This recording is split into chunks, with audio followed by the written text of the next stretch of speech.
Welcome to Give a Heck. I am your host, Dwight Heck, and for much of my life, lived my life in quiet desperation, wondering how I was going to pay the bills, take vacations, save for retirement, and one day wondering if I would get off the hamster wheel of life and have purpose. A life that most of society lives, which takes us to work, then home, then repeat, and pays us hopefully enough just to survive. The harsh truth that most live with more months than money and have no idea how to live life on purpose, not by accident. This ensures the mass majority are living not just financially broke, however emotionally and mentally as well due to financial pressures. In each episode, I will introduce you to thoughts, ideas, and guests that can help you to learn how you too can live life on purpose, not by accident. Good day and welcome to Give a Heck. On today's show, I welcome John and Mark Cronin. John and his dad, Mark, are co-founders of John's Crazy Socks, a social enterprise with a mission to spread happiness. In 5 years, they bootstrapped their startup into a multi-million-dollar company with sales in over 88 nations. John may have Down syndrome, but he always says Down syndrome never holds me back. More than half of their employees have differing ability, and every day, John and Mark show what their colleagues can do. They are fierce advocates for the rights of differently abled and have testified twice before the U.S. Congress and spoken at the United Nations. John and Mark are winners of the EY Entrepreneur of the Year and Monsignor Thomas J. Hartman Humanitarian of the Year Award. They are members of the U.S. State Department Speakers Bureau, and they have addressed audiences across the U.S., Canada, and Mexico, speaking before social service agencies, fundraisers, universities, and corporations. For an example, Microsoft, EY, and Bank of America. I'd like to welcome you to the show, John and Mark. Thanks so much for agreeing to come on and share with us some of your life journey. Wow. Thank you very much. Thank you so much. That's a lot to live up to. You know what? From what, as we talked about prior, listeners and people watching, they more have than lived up to what I just said. So, and they're continuing to strive and climb and make a difference in people's lives. So I'm so blessed to have you both on the show. So John and Mark, I focus on something that a lot of podcasts don't. They'll ask you what's your backstory, and you know, people start from the time that they are adults. I like the origin from your earliest recollections of what you recall, because really the things from our childhood to adulthood lead us to where we are currently. So we'll start with John. John, tell me your origin story from your earliest recollections of your childhood. What do you recall about your childhood all the way up to now? What are the first things you remember?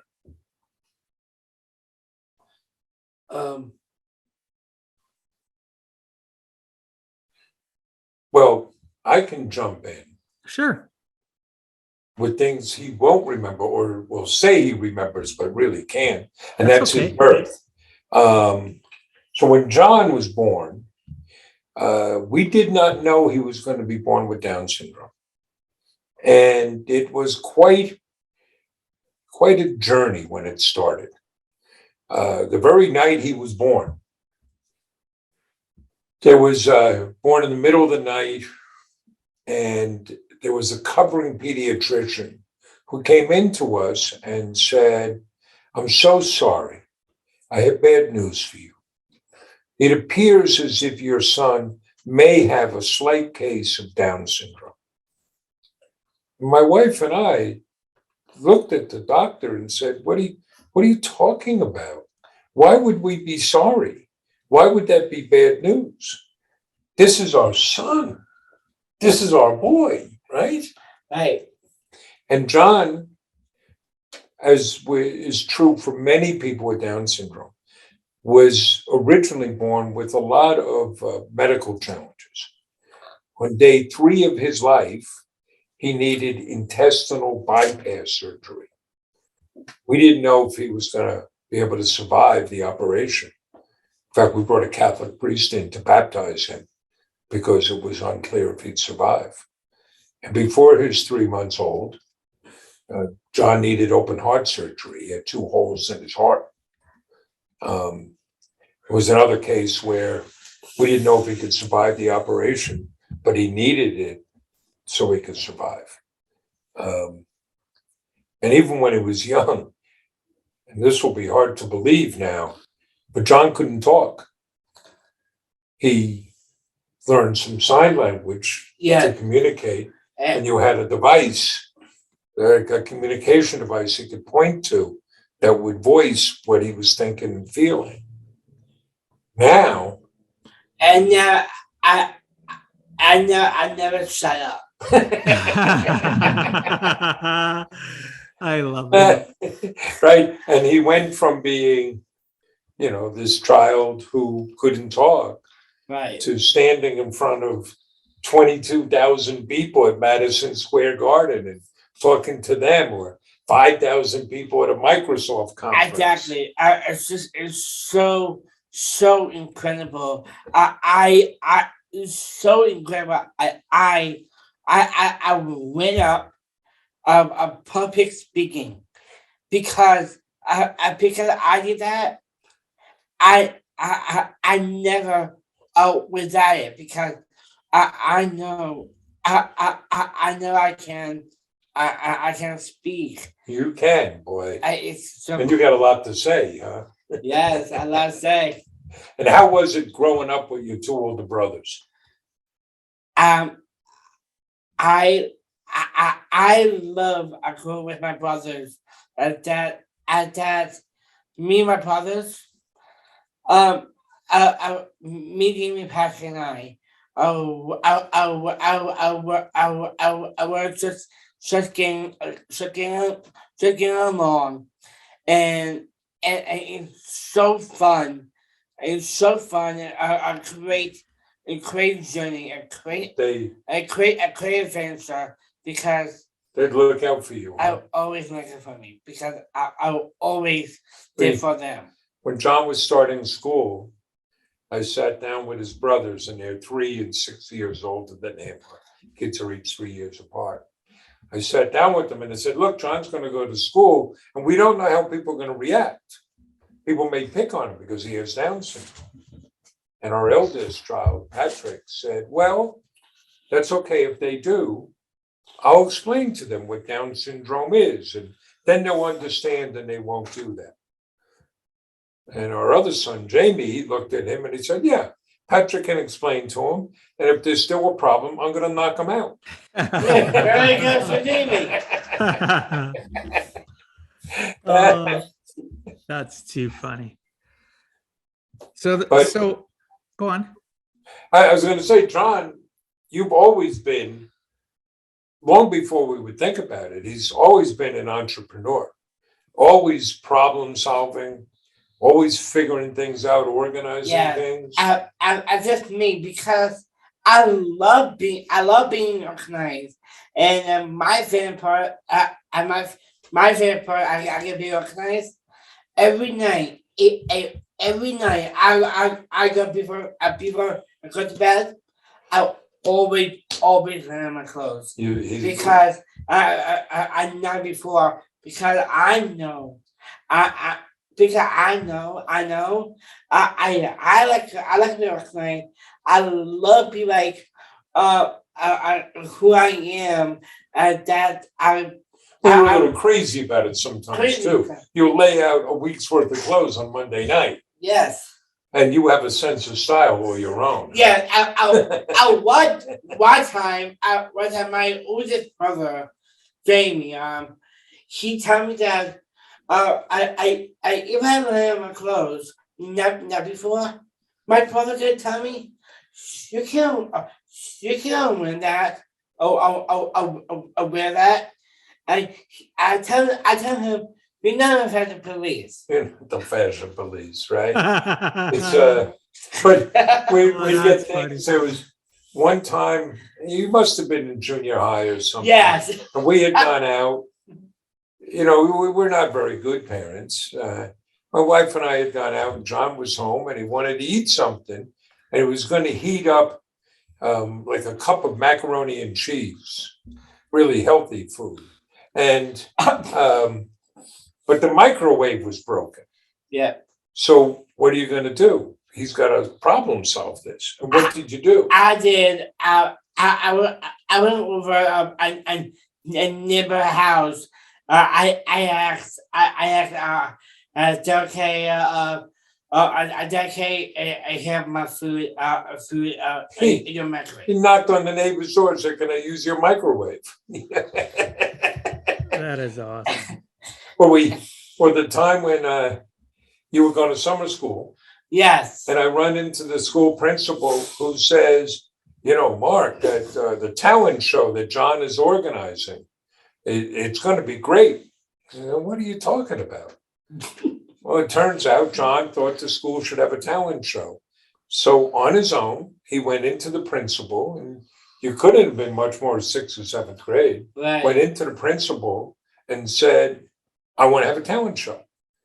And I'll organize it. And he went around to all the teachers and all the students and organized the school talent show. That was very cool. Yeah, I'm really happy. I feel cool. My favorite part. Go ahead. That is so funny. I'm in Shanghai. I snuck in my clothes in my backpack, and I went in school wearing pajamas and bathrobe to school. He thought this was fun. Yes. That he'd sneak in his bathrobe to school. And it's not any bathrobe, it's the world's ugliest bathrobe. So you even in grade school, you were an entrepreneur, you were organized, and you had an amazing sense of humor. He does. Yeah. I love it. So- I love it. So we have found out something working together. It first came to light now 5 years ago. Yes. We participated in a program called Mass Challenge. It was a business accelerator program up in Boston. So we go up 2 days a week, and there were a lot of classroom sessions and things. And John would always show up in the classroom sessions. He'd get there early and reserve a seat. And then he'd be texting me, Dad, you're going to be late. And he'd be, you're going to be late. And then I'd come in, and if during the class, if I'd lean over to say something to him, he'd go, pay attention. And I said to him, if we were in high school together, we were not going to be friends. we were in, we visited our primary school about 2-3 weeks ago. Yes. And he's talking to the principal, and he's talking about how he loved all his principals. He'd go see them. And I was like, well, I'd see the principal too, because there was a chair right outside the principal's office that I'd get in trouble, and I was always being sent to. So. Yeah, we didn't okay, my brother pie. So yeah. So John, your dad could learn a few things from you. Is that what I'm hearing? Yeah. Yeah, he could learn some lessons from Put you. me straight. Yeah, one of my favorite ones that I went to the principal office in my high school. Oh. I went to organize my birthday party and swim. Yeah, he shows up one day at the high school. He goes into the principal's office and says, I want to talk to the principal. And they said, well, the principal's very busy right now. Do you have an appointment? He says, no, but I want to talk to her. And they eventually said, oh, we'll give you an appointment in the afternoon. And then he goes up to his class, and they called up from the office to say, John scheduled this appointment to see the principal. He goes up to the class, and the teachers say, what's going on? Why do you need to talk to the principal? And you told him, that's between me and the principal. And eventually he goes down to meet with the principal. What did he want to talk to her for? He wanted to use the gym to organize his birthday party. And the principal said, well, you can talk to the student council. I would have kicked him out on his butt. You've got moxie. You know what moxie is? You've got, or some people call it chutzpah. You've got tenacity. You've got you do what you want to do, and you do it in a polite fashion, but you don't sit back and let the world control you. You control it. So kudos to you. I've just gotten to know you, and I'm proud of the person I'm meeting. This is amazing. Good for you. It's good stuff, right, buddy? Yeah, Dad. So, so you're at this stage in your life. You've gotten to this point. You've made it through school.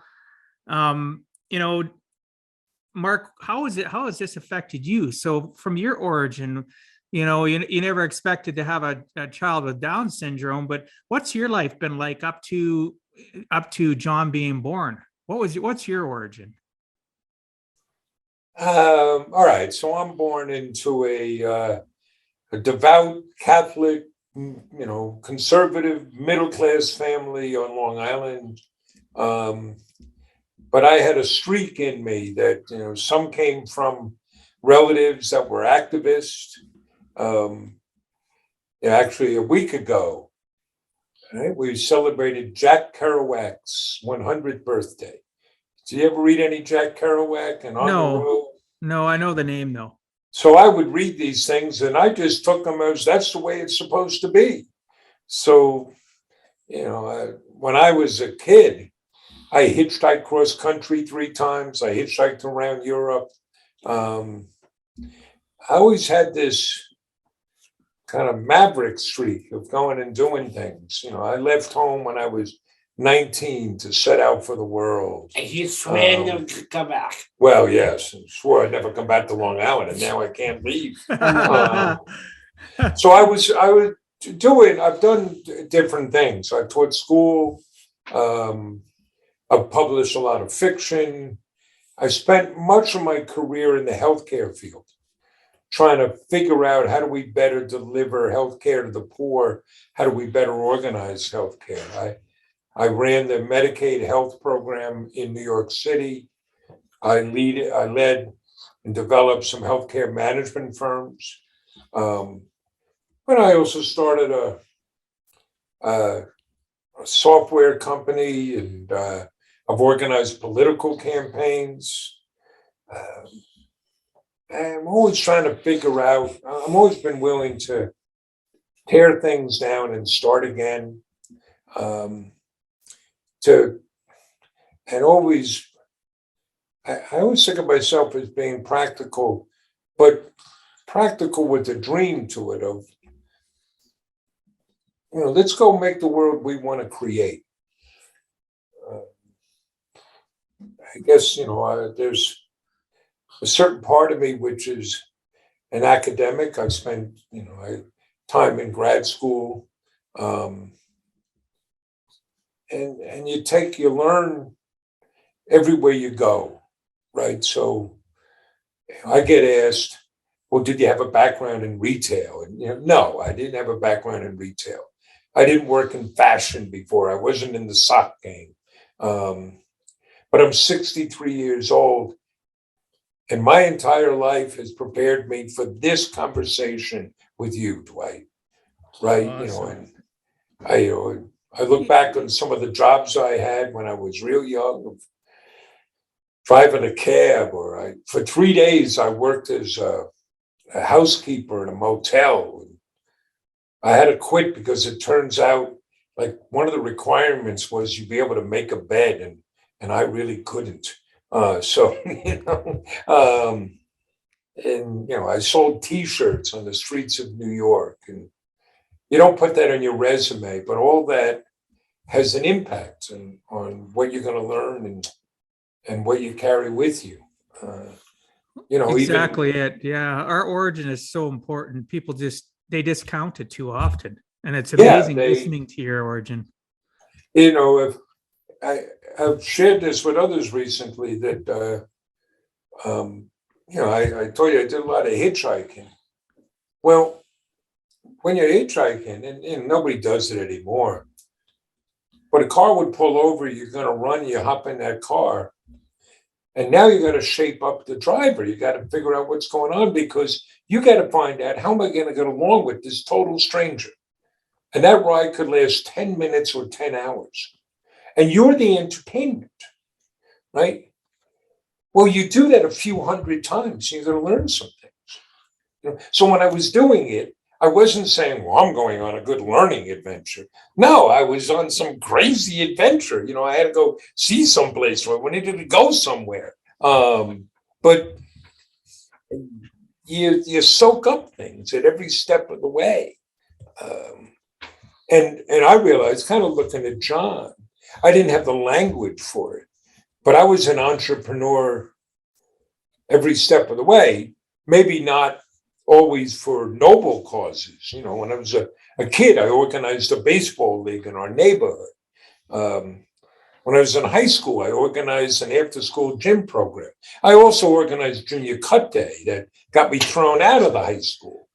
They took me back in, but or in college. This was kind of the way I was thinking, and I still do. Maybe I haven't grown up. I don't know if that's that you haven't grown up. I wrote down here, you're a person that's always climbing and you're thirsty for experience. Yeah, that's fair. I had read this book, Electrochoid Acid Test by Tom Wolfe, about Ken Kesey and the Merry Pranksters. And they were having these wild parties in San Francisco with the house band, called the Warlocks, who later became the Grateful Dead. And I'm reading this and thinking, I'd like to go to a party like that. But I have no idea where. They don't exist. And I'm in college. It's my second year of college. I'm reading this over the Christmas break, and I'm saying, I should have a party like that.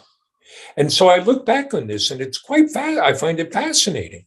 I organized this party that I planned for 6 months. I went and I got a bunch of friends, and I forget what I called them, but basically they were investors. I told them they all had to put some money up, and we were going to organize this party. Haven't shared this. We bought a pound of pot, and then just kept reselling it to make money to fuel this party. Yeah.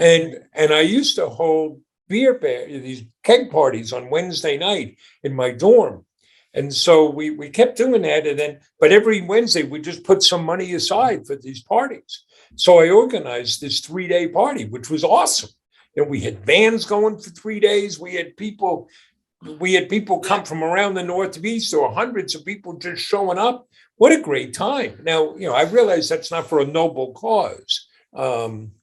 But I also, my senior year of college, I had spent my junior year at Trinity College in Dublin, in Ireland. And in fact, just this morning, we spoke to a class at Trinity College, which was very cool to be going back and speaking there. But they would put on plays. They had theater companies during the lunch hour. And I came back, I said, we should do that. So I created something called the Lunchbox Theater. And during the lunch hour, I organized plays and poetry readings and concerts. It was great fun. It's back to my comment about experiences. You like experience. Hey, let's go and build something. That's what we're doing here. That's right? Awesome. You should always be climbing, though. Yes. Always. Some of my best friends are retiring, or they've just retired, or they're counting the days. I'm like, heck, I'm like this 24-year-old. I'm just getting started. That's awesome. But that's the way you get to be. Take our organization now. One of the pillars for it, one of the things that's deeply personal for me, is I want it to be a great place to work. So we do things a little differently. But why not? Why not build it to be the dream location? What stops us? We can't blame headquarters. We can't blame the board. We can't blame anybody else. It's us. We can, here's a tiny example. It's happened now a few months ago. So we're growing now in some new channels, but we only sell online. We don't take phone orders. You gotta buy online. Except if somebody calls up on the phone and says, I want to place an order on the phone. Of course, we're going to help them out. So this woman calls up, places an order on the phone, and she doesn't like using credit cards, so she wants to pay with a check. She says, I'll mail you a check. And we made a mistake. We didn't pull the order right away. So when her check arrived, one of the items that she wanted was sold out. And I'm hearing some colleagues talk about it. And I said, well, wait a second. How come we didn't just mail it right away? Well, we had to wait for the check. I said, why? I mean, let me ask you, Dwight, if you told me you were going to mail me a check, would you send me a check? Yeah, of course I would. Of course you would. Yeah. So this wasn't some random hidden person, somebody spoke on the phone. So why don't we just trust people? We'll just mail them. Assume they're going to send us a check. My colleagues are like, well, can we do that? Of course we can. We can do whatever the hell we want.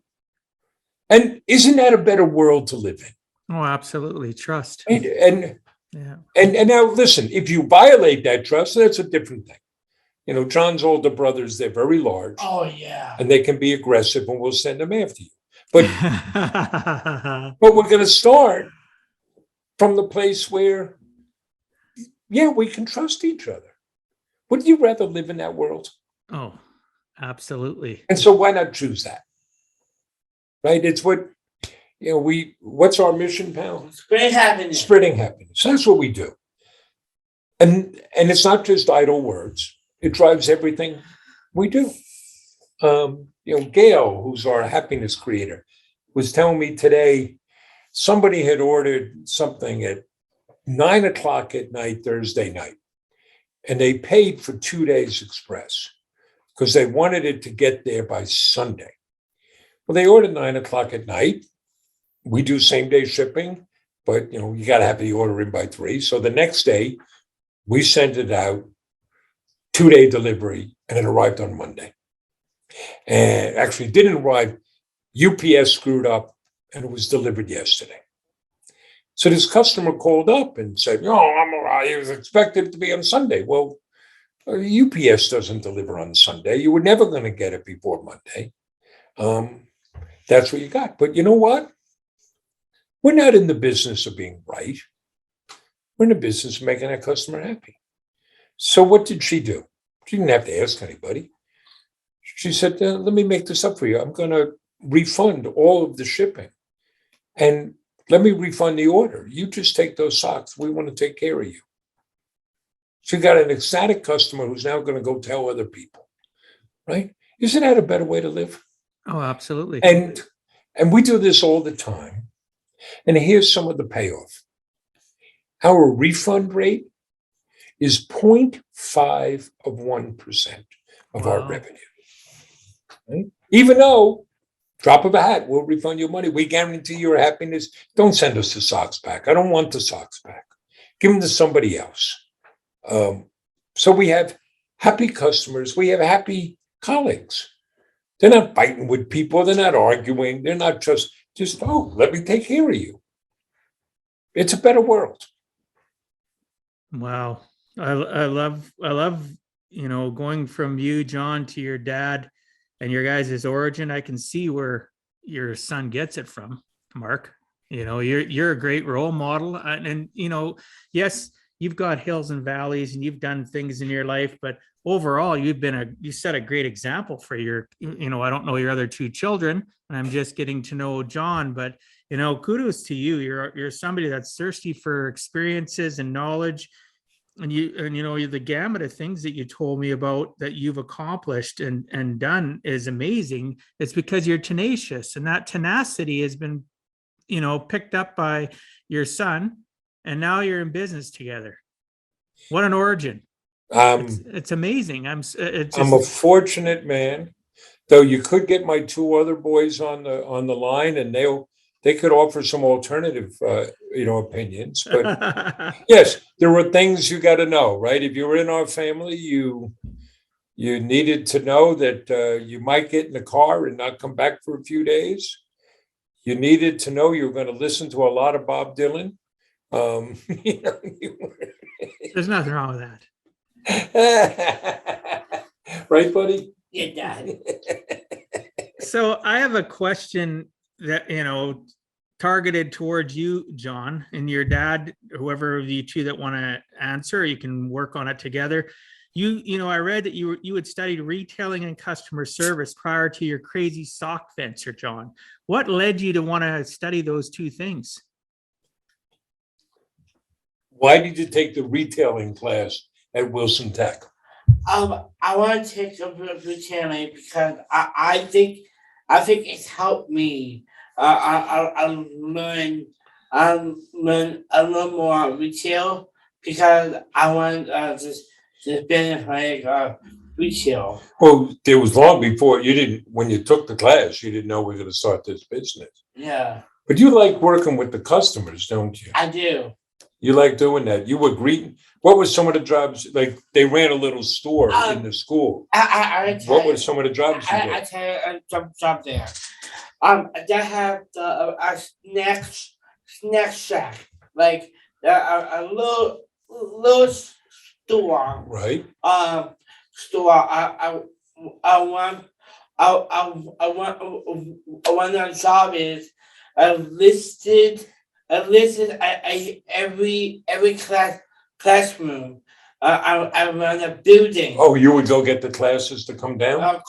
Calm down. Okay. Calm down, and I listen all class come into the store, and one job there, like making popcorn, making cookies, and Did you make the popcorn sometimes? yes. Sometimes making popcorn, cookies, and pretzel. Did you eat the cookies? Yeah. You did that too. I eat end of the day. End of the day, okay. And You didn't eat the profits. we do a label like a press gun. Right, press gun. I use a press gun. Every snack like a snack like chips. You would put the label and the prices on. Drinks, all that. So, okay, talk about labeling. I'm living a snack like chips, cola bar, and a drink. I can't on the drinks. But I want to share something about you. You noticed, Dwight, we were asking John, what was your favorite job? John doesn't like picking favorites, so he listed everything he does. Right. You know, if you ask him, what's your favorite thing about work here? He'll list everything he does. Right. I one of my favorite I really like. What? I'm cleaning people come. Oh, you like being the greeter? Greeter come in and like. Everybody in my time. You like all that personal interaction. Put in action. You still do that. I still do that. You give the tours here. You like doing the home delivery. Yeah, I do. I mean, so you know, there are lots of different ways of getting at this, but so here's a little aspect of John. Today we've grown this business, so we've now shipped 375,000 packages to 88 countries. But if we get an order between our office and our home, what are you doing with that? I'm still doing home delivery. John still does home deliveries. Last night, you had Special Olympic track practice. Right.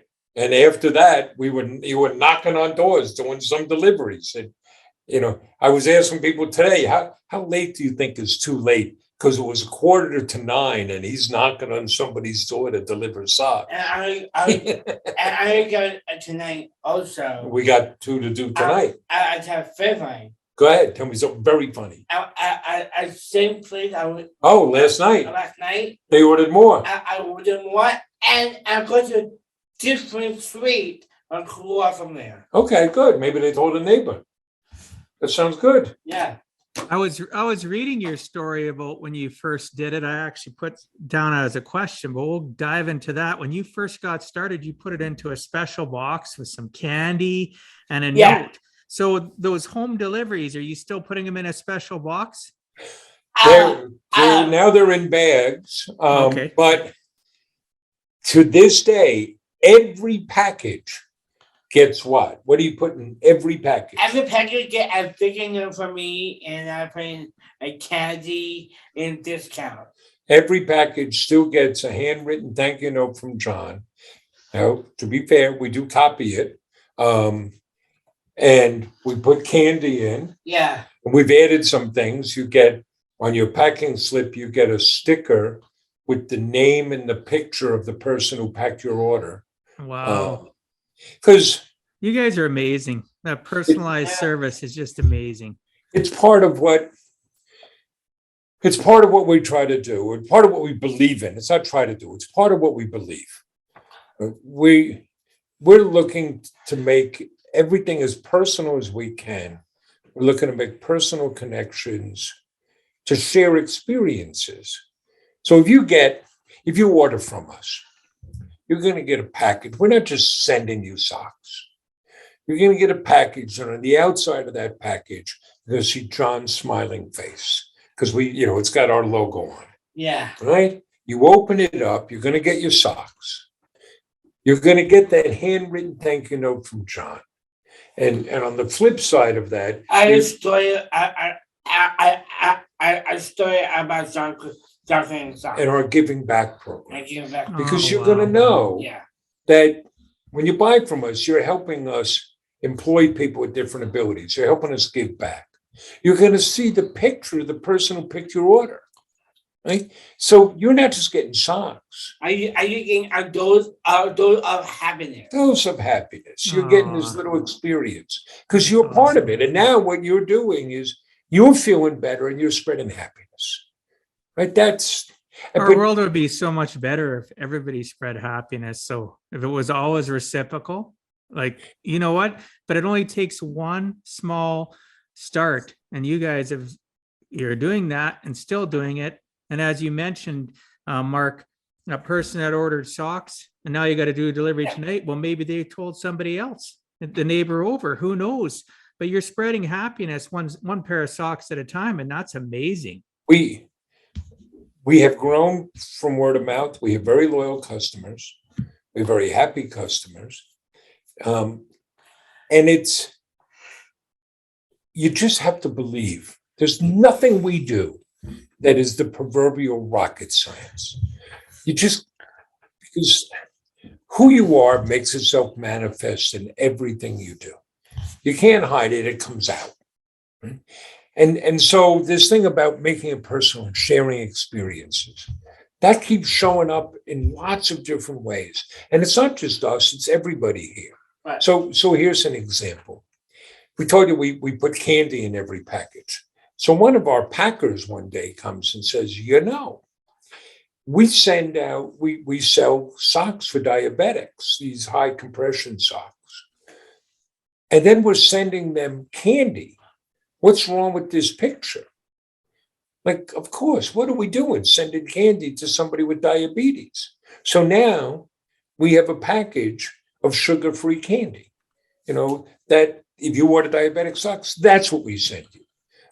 If we get an order from a military base, we have a separate package we send to say thank you. It doesn't take much. In the e-commerce world, it's not just e-commerce, your mailing list, your email list is very important. It's one of your most valuable assets. And people will tell you you should segment your email to more personalize it. You should, and we do. But we also do our own fulfillment, and we segment our fulfillment. So everybody gets the same ingredients in the package.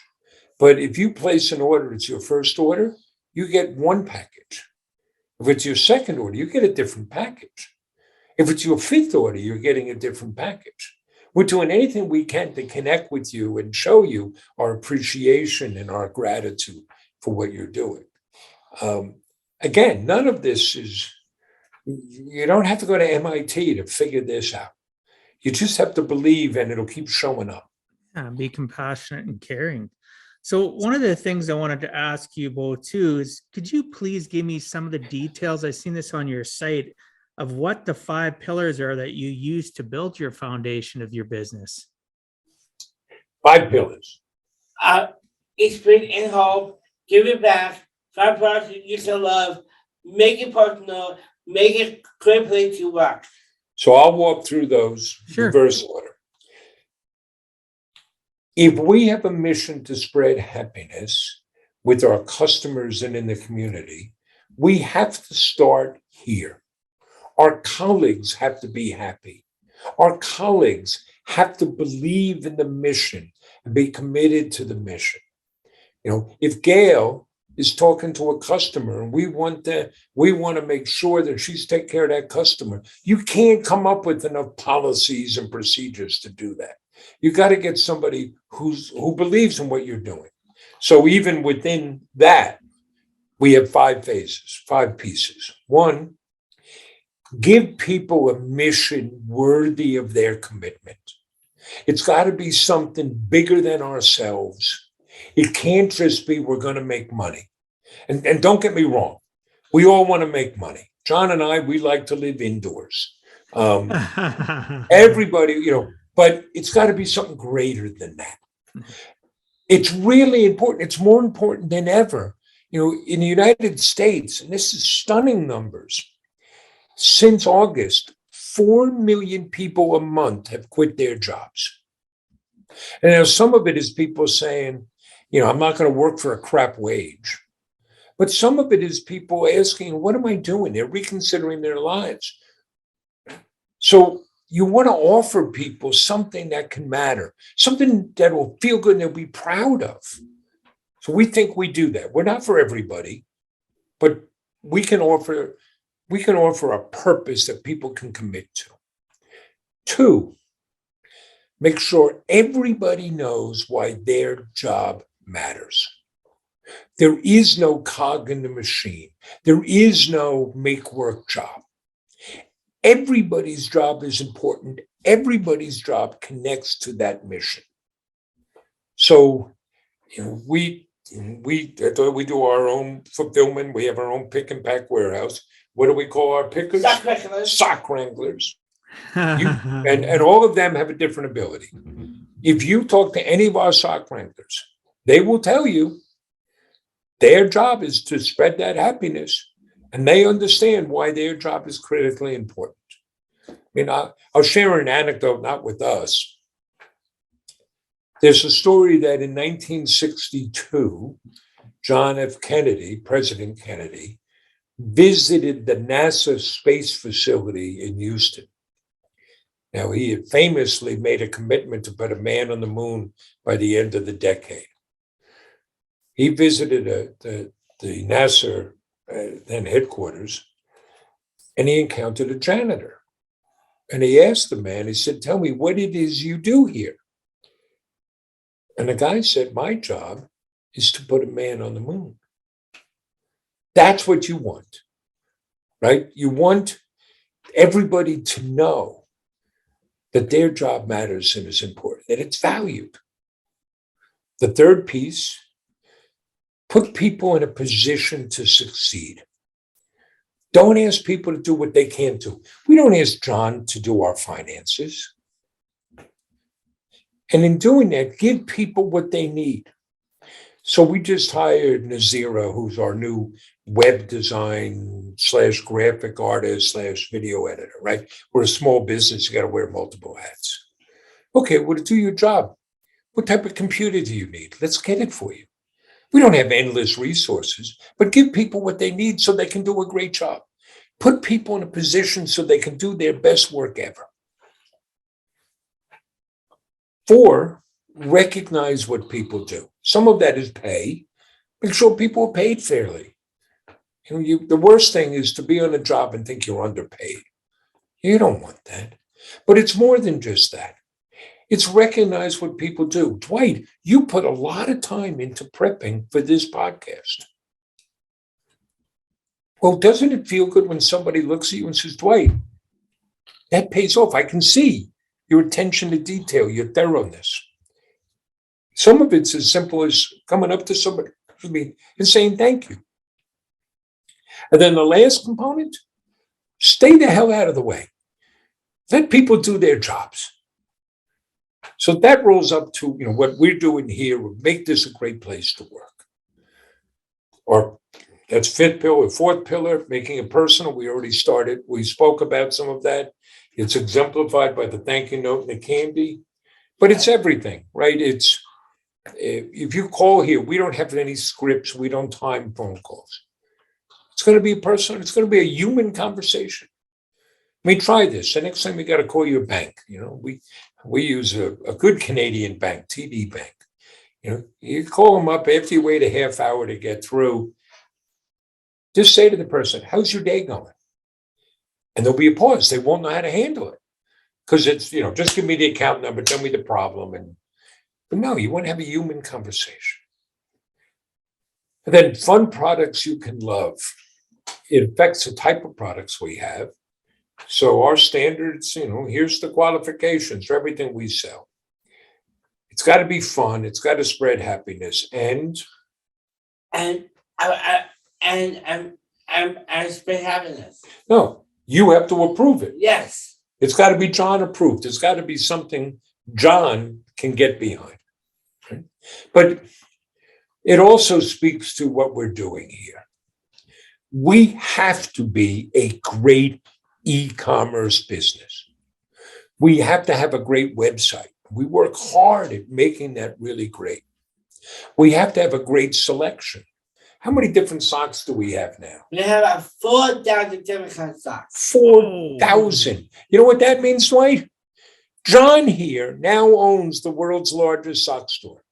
Nobody else has a selection like that. The products have to be great. We have over 29,000 five-star reviews. You've got to have you got to have the goods, and the service has to be great. We do same-day shipping. An order comes in today, it's going out today. We do better shipping than Amazon. And Jeff Bezos over at Amazon, he's not putting a thank you note and candy in those packages. No. John is, right? You got to have the goods. The second pillar is giving back. We're so fortunate to get to do what we do and so appreciative that you have to show that gratitude. And one way to do that is to give back. So we started by pledging 5% of our earnings to a Special Olympics. And why the Special Olympics? I'm a Special Olympics athlete. What age did you start playing the Special Olympics? When I was 5 years old, Dad. So he's been a Special Olympic athlete now for 21 years. And I read, though, that made a huge difference for John as well, though. It's had a profound impact. And that's one of the reasons we've said we're going to give back to the Special Olympics. And then we've gone on to create products that raise awareness and celebrate causes and raise money for those causes. So what was the first awareness sock you made? Down syndrome awareness sock. Down syndrome awareness sock. And those raise money for the National Down Syndrome Society.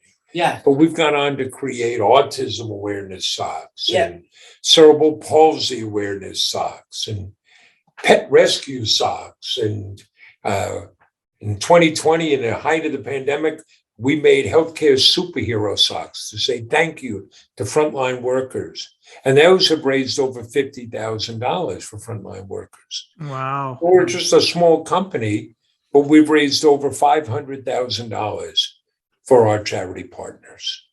We'll donate to fundraising efforts. We sponsor an Autism Can Do scholarship. A $5,000 scholarship for somebody in the US or Canada who's on the autism spectrum to use to advance their education.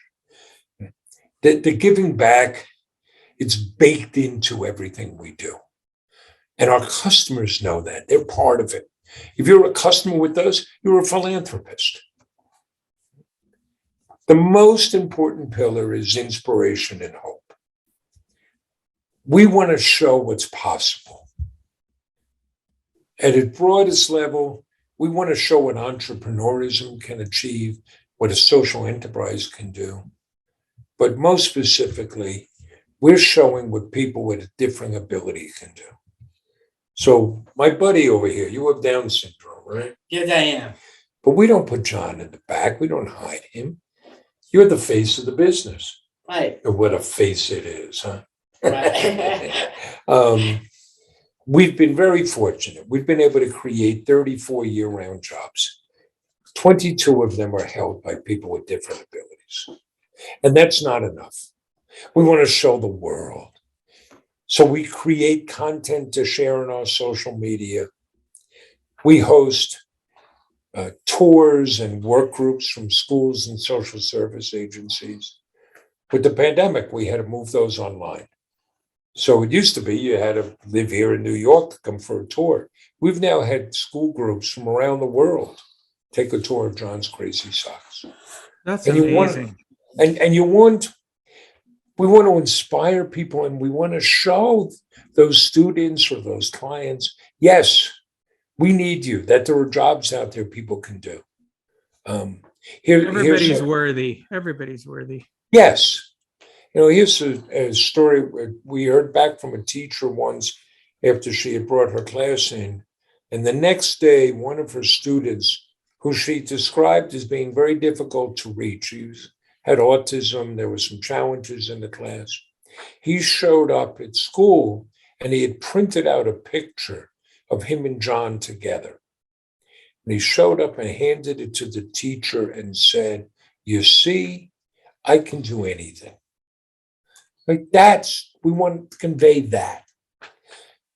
We do speaking engagements and podcast appearances now. That's why we're so grateful that you had us on, because it lets us tell this story. It lets us spread this message.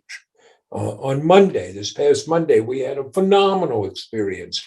The New York State Legislature paused in all their budget negotiations to pass a resolution recognizing John and our business.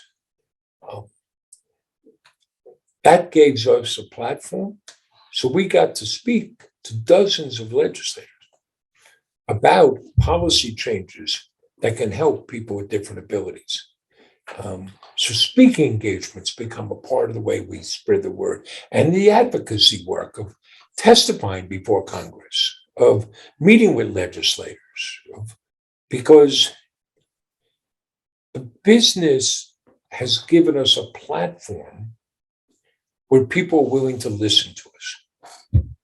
And that creates an obligation on our part to make use of that, right? If we get that opportunity, we have to use it for some good. I'll give you an example, kind of a fun example. We were down in Washington, D.C. On Capitol Hill one day, and a customer saw this on our social media. A customer living in Houston called the office and said, my mom works in the Capitol, and she's a big fan of John's. Do you think that John could speak to my mother? And our colleague said, sure. Here's Mark's cell phone number.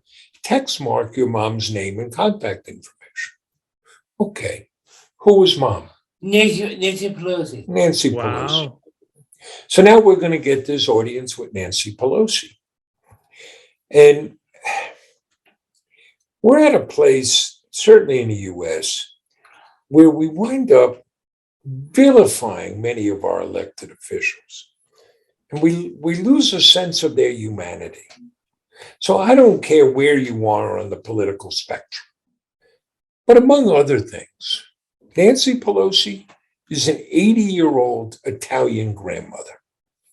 So when she meets John, she's warm and hugging him, and she's taking out pictures of socks that she gave to former President Bush the elder, George H.W. Bush, because John had become sock buddies, if you will, with the former president, and they had exchanged socks. And it's a lovely moment.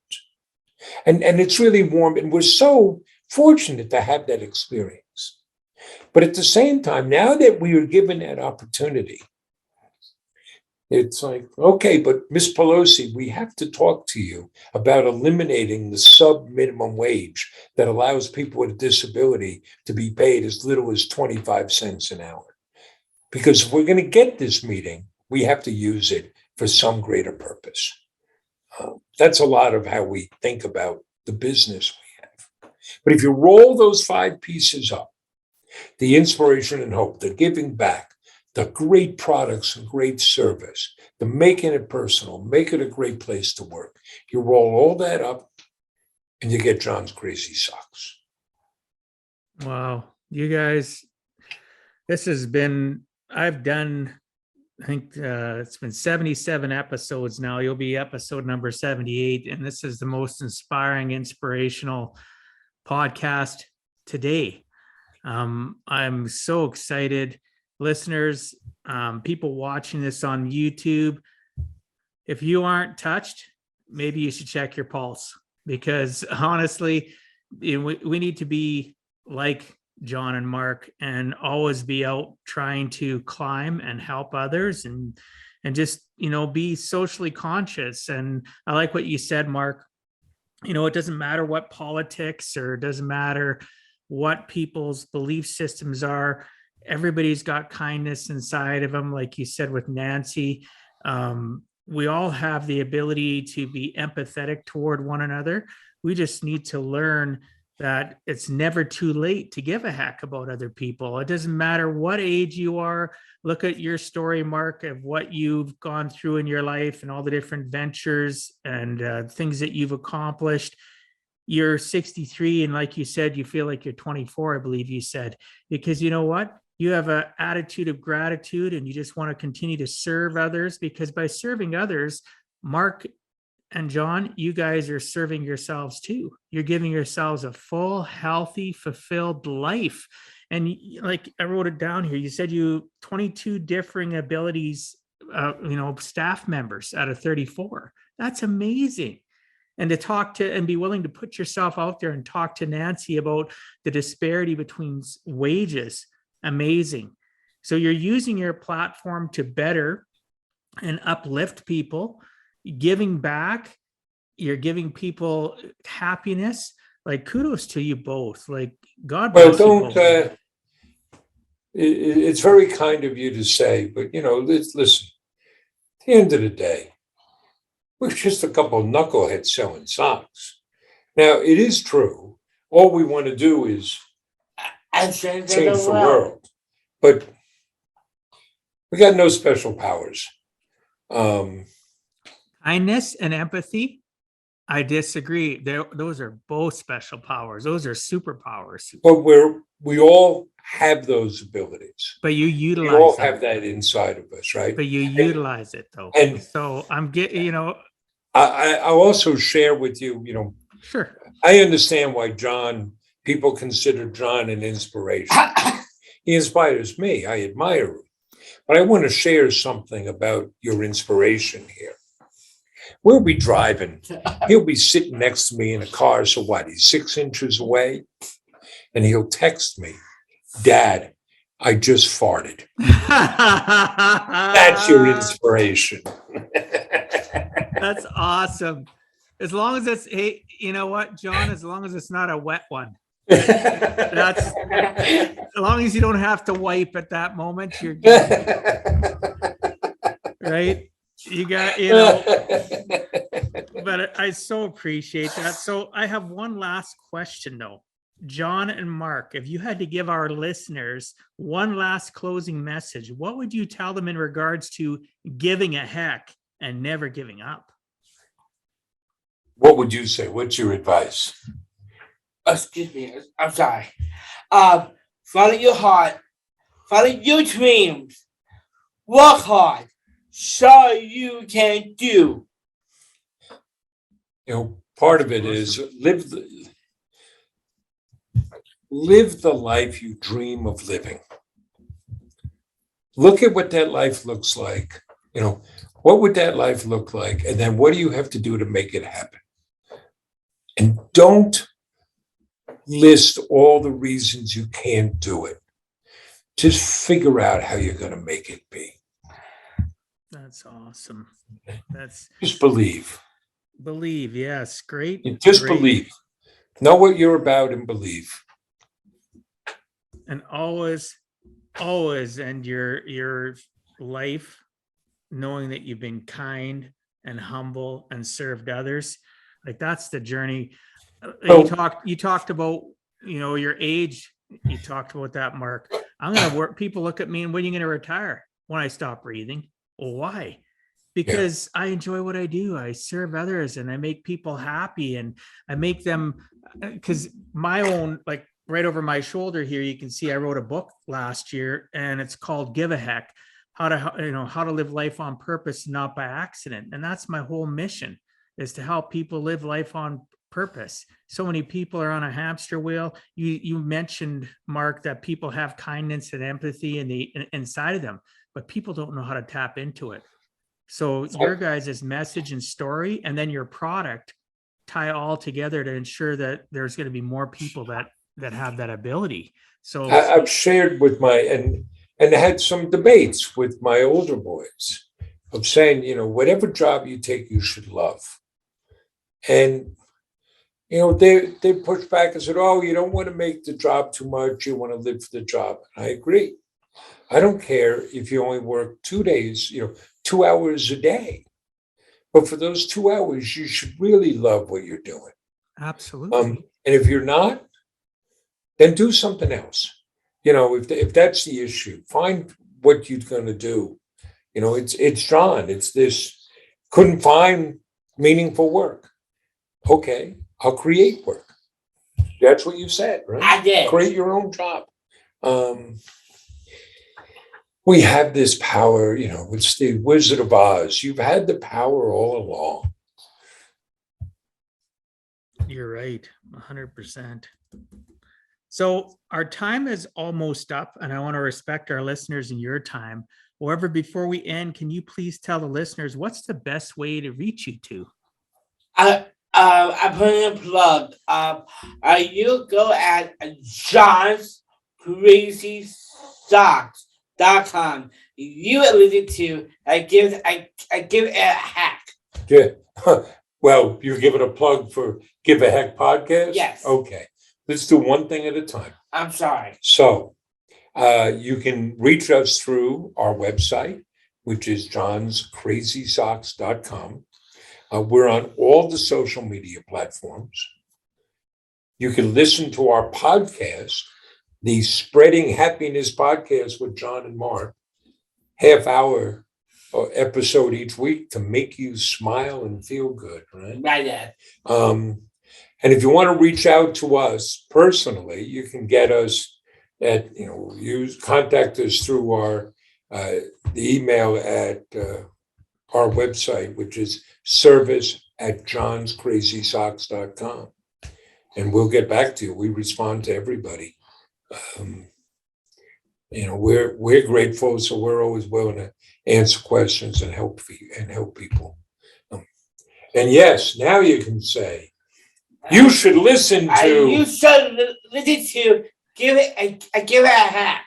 Give a Heck podcast with Dwight Heck. It is a wonderful podcast. It's amazing. Don't be that hamster on a wheel. Get out and lead an intentional life. Right, Dad. The life you dream of. Absolutely. And I'll make sure all that info you just gave about how to contact and your podcast. So listeners and people watching, if you're new to the show, go to giveaheck.com, go into the podcast portal, and you will find the show notes for this amazing episode, and you will find all the contact information and how to reach out to John and Mark. And, go order and buy some crazy socks, because last night it was late when I was preparing for this show, and I went through, I'm going to go see my grandson loves interesting socks. He's 9, one of my 4 grandkids, and I'm going to let him order a whole bunch of socks. His papa, which is me, is going to pay for them, and we're going to become your customers. Oh, that's great. That's me. Listen, when you buy from us, you help us employ people with different abilities. You help us give back. You support that advocacy work. Most of all, you help us spread happiness. What we love to hear from customers is, when I put the socks on, it just makes me feel good. Well, you know what? Absolutely. And after originally seeing either, wanting to have you on the show, and you sent me the information and I was researching it. And then last night I put a lot of effort into researching even more, because I like being prepared and being connected to my guests. I thought to myself, as I was putting my socks on this morning, I'm going to think about you guys every day now. It doesn't matter if it's your socks or what it is. I'm going to think of John and Mark. So, and now it's even more cemented in my heart because I'm an empath by nature. So I pick up on people's energy, and you guys have made me so glad and so fulfilled. And listeners and people watching, I'm sure they've done the same to you. So thanks so much for being on Give a Heck, John and Mark. I appreciate your time and sharing some of your experiences so others too can learn it is never too late to give a heck.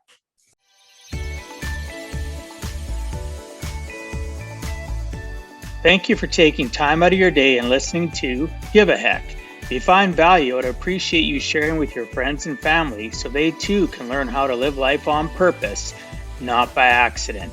So you do not miss the next episode, please subscribe on your favorite podcast platform and please also post a review. I look forward to reading your comments. This has been Dwight Heck. If you want to check out other podcast episodes or today's show notes, please check out my website, giveaheck.com. And until next time, together let us all strive to give a heck.